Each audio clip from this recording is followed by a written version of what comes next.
можете да се свържете с нас на имейл help@irinatancheva.com, на нашия сайт www.irinatancheva.com или на страничката Сбъдване на мечтите.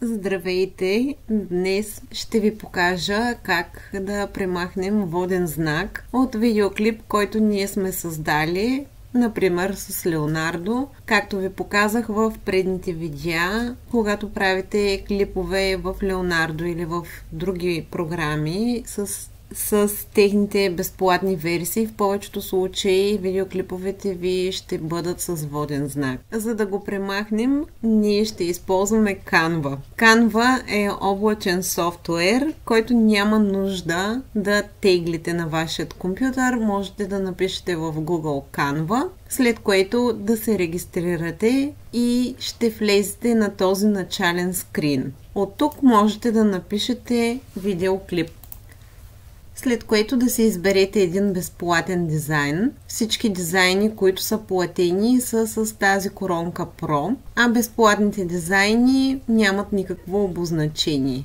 Кликам на видеоклипчето, след което персонализиране на този шаблон. Когато кликна на всички елементи, мога да ги изтрия.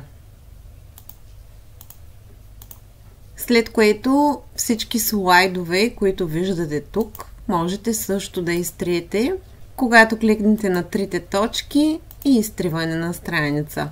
От менюто в ляво ще се избера качвания и ще кача моето клипче от директорията на моят компютър.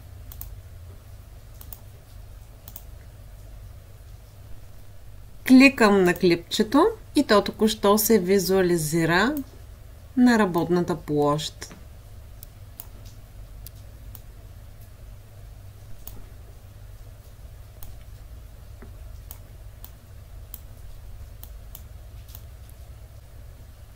Ето го и водният знак. В случая ще приплъзна мишката, за да скрия водният знак и ще наместя клипчето по ъгълчетата на нашата работна площ, след което от Play ще го пусна. Сега мога да създам и още едно клипче, просто го хващам и го пускам тук във вторият слайд. То се визуализира на момента без водния знак. Както виждате, тук също има воден знак на Леонардо. Същото мога да направя и със следващото клипче и то е отново без водния знак. Пускам от самото начало.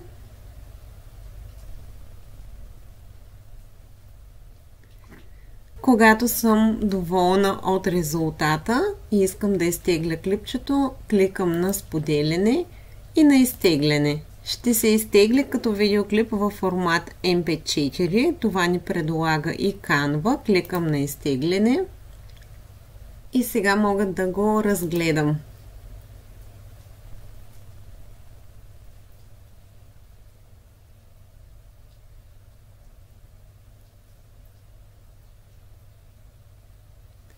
Без воден знак и мога да го ползвам за моите проекти.